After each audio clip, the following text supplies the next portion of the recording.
George, great to see you. Thank you for making time to chat today as we get ready to celebrate the opening of Crucible Lusaka tomorrow.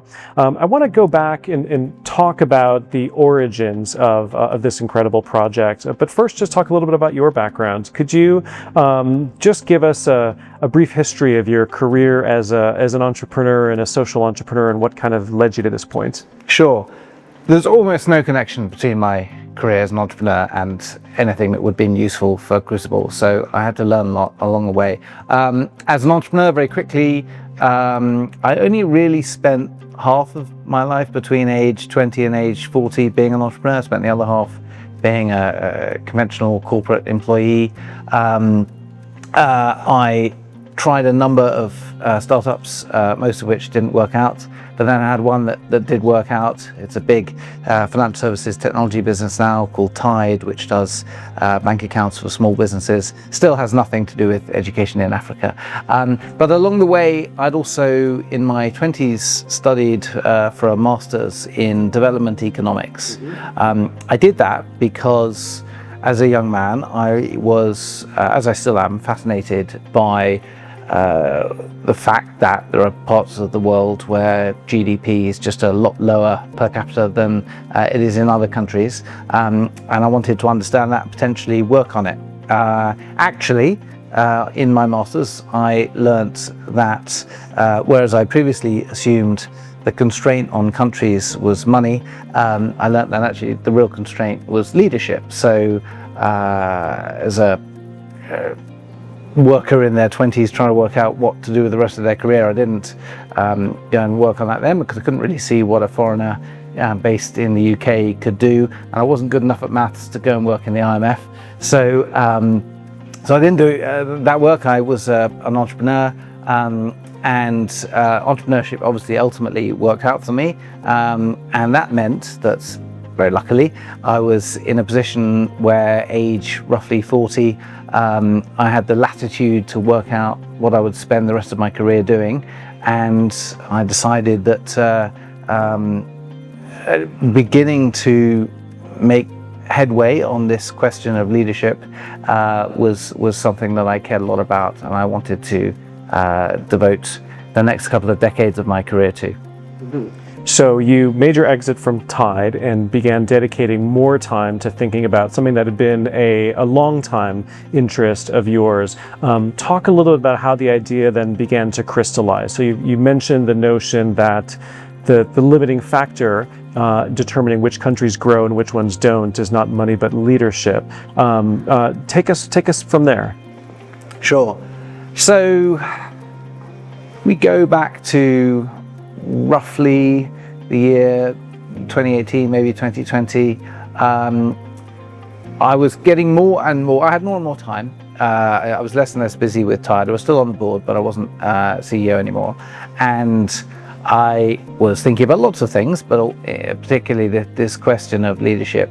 And the thing in my life that had changed from my 20s was that because I'd worked in candidly very well-funded startups, I had a different lens on the availability of finance to solve problems. Historically, I would have thought this leadership problem, it's too hard, too complex.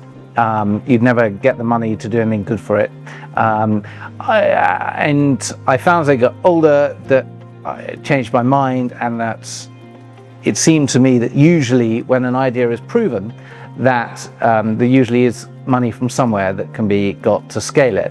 So then all I needed to do was to use some of the skills I developed as an operator to work out what to prove.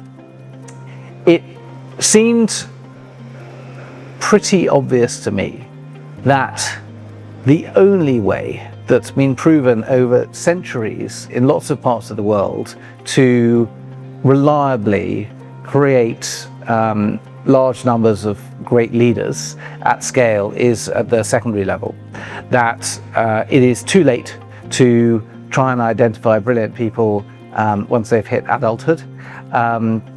And primary school is too early. It's not possible to identify the talent that young. But those years in the secondary stage, where individuals' personality and self-confidence and understanding of the world is developing at a pivotal stage, that will be the moment where an intervention to support individuals with the potential to be great along that path could have real impact.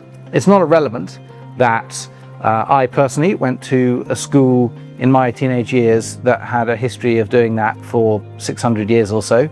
So to some extent, I felt like I'd seen the product.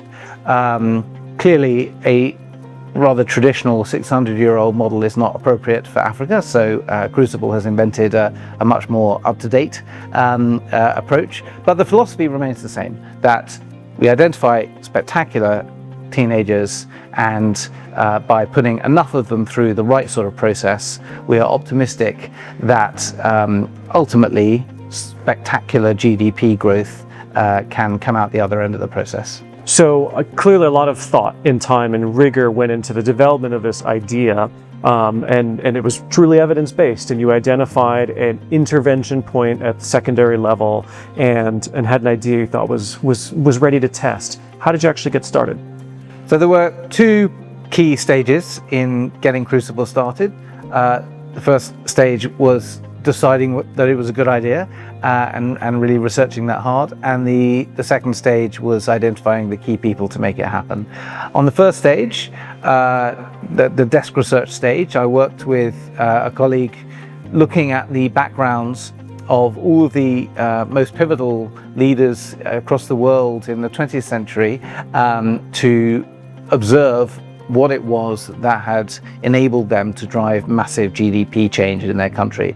And I won't take you through all the details of that, but the headline of it was that in almost every case of the top 10 GDP driving leaders everywhere in the world in the 20th century, you see that somehow, irrespective of their family background, they ended up in what's typically the most prestigious secondary school in their country, and then an elite global university or a military academy. And obviously there wasn't a way that we could encourage more military academies, so civilian schools it was. That was enough proof for me that if we just put enough remarkable people through that sort of a process, then we could be optimistic that at the end of the process a load of them would end up driving GDP growth. Then I needed a team, and there are other leadership academy initiatives in the world, and of course the most competent founder for Crucible would be somebody who had come from one of those, but sadly I hadn't. And I also needed to build a different type of team, because other leadership academies have focused on having a single site, whereas Crucible wants to build 100 schools across the continent. And that requires a mindset of doing what we're doing at enormous scale. So I don't have a meaningful background in education or pedagogy. I don't have any background in fundraising, and I'm clearly not an African, so I needed somebody who was a wise voice on operating in an African educational context, and an education expert and a fundraising expert. And I got some very good advice from a friend who was a headhunter that I should consider using a headhunter to bring together an advisory board right at the start. Fairly obvious what his incentives were when he gave me that advice. And actually it turned out to be excellent advice. As a result of it, I was, after a year of trying, able to recruit an advisory team who had all of the expertise that I've just described. Somebody who previously run maybe the most prestigious secondary school in the world, somebody who had previously been education minister in Zimbabwe, somebody who had run donations into African education initiatives for one of the biggest philanthropic foundations in the world.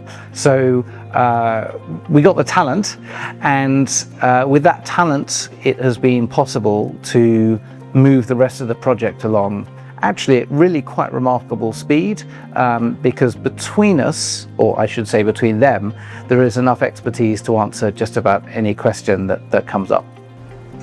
Fantastic. So one of the next steps then, once you had assembled this dream team of phenomenal people, was to figure out where to start and where to build that first academy to sort of bring the idea to life and test the principles. How did you end up here in Lusaka? So I'll admit that 4 years ago I'd never been to Zambia, and I didn't know much about Zambia. What I had done was, about 4 years ago, to work with an expert who had run a network of 150 schools around the world to write us a very detailed research report on where to do schools. And he helped advise us on a long listing process and then a short listing process.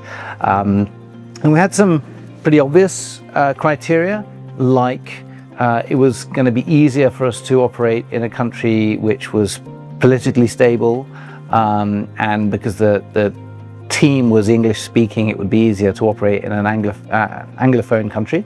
But there were also some non-obvious criteria that came out as well. We realized that we wanted as quickly as possible to show that in the long run we had a shot at educating a meaningful proportion of the country's future elite.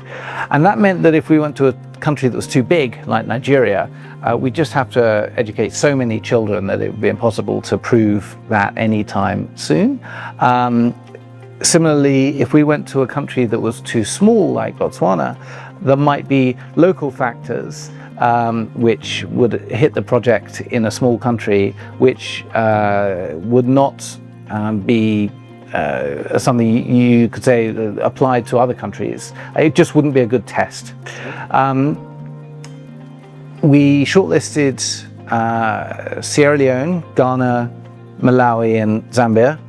I visited all of those countries, and we ended up choosing to start in Zambia because it's in a very strong place in terms of having a stable democratic leadership. It has a lot of the professional resources that we needed to operate. There's lots of lawyers and accountants. The country runs without a level of corruption which created an operating threat to us.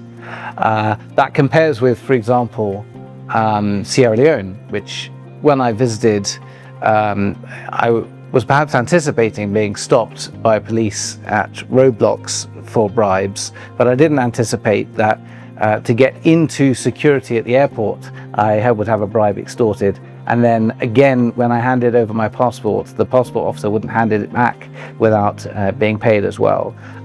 We've had no experiences of that nature in Zambia. We found it a very straightforward country to operate in. And we wanted to start in what for us is a relatively low-risk country to ensure that we proved the things we needed to prove. Finally, it's worth noting that Zambia is just a really nice place. It's a nice place to hang out, it's a nice place to live. That's advantageous to us because A, it means where we need international talent, it's easier to convince people that they want to work here. But also in the long run, that the alumni of our first school, Crucible Lusaka, are quite likely, even if they do study and initially work abroad, to want to come back to Zambia later, and that makes the whole model much more efficient. Yeah, fantastic. What surprised you most during this process, dating all the way back to 2018, about founding Crucible? I think the biggest pleasant surprise has been the receptiveness of all types of audiences to the model here in Africa. I'm a foreigner. I didn't know how the idea would land. It's been made a lot easier by the fact that there are already other leadership academies in Africa So to some extent the idea is understood, although our model of having country-specific leadership academies rather than international leadership academies is novel. It's been pleasing to me that I have not identified the levels of hostility that sometimes international philanthropic initiatives can experience. It seems to me that pretty much everyone we talk to understands why we hope that Crucible can be useful and wants to help. So let's come back to today. Obviously, you've been to Zambia several times over these past years, but when you arrived here the other day, you saw an academy open for business, filled with students and teachers and people that you've gotten to know over the last couple of years. This is the first Crucible Academy, the first step in this big journey. What does it mean for you? It's very meaningful for me. It's quite emotional. This site is the perfect size for delivering our vision, and frankly we got very lucky to find a building that we could refurbish to the level of quality that we think that this project requires, which is in a great location in a great part of Lusaka. The building looks fantastic, and then you meet the children and they're so smart. I did not expect that in our first year of operations we would find it as straightforward as we've found it to identify, in this case, 29 wildly smart kids. Frankly, there's no reason why they should trust us to get it right. And it's all been down to having a brilliant principal who is sufficiently impressive and convincing that both children and their parents are willing to entrust 2 years of their lives to Crucible Lusaka doing a great job. So to see all of that come together is very moving. Crucible's mission in the long run is to prepare the next generation of pioneering leaders for a prosperous Africa. In every country we operate in, we want to be able to demonstrate that our alumni drove a substantial increase in GDP in that country. So we aspire to open up to 100 schools across the continent in the next 20 years, subject to us being able to identify the teaching talent that we need and of course the capital to open those schools. I think we've got a shot at getting there. Certainly so far we seem to be enjoying the support of everyone we've told about this initiative. So hopefully over the next 20 to 30 years we will all be able to start seeing real change in GDP driven by the remarkable sorts of young people that I'm here meeting today in Lusaka.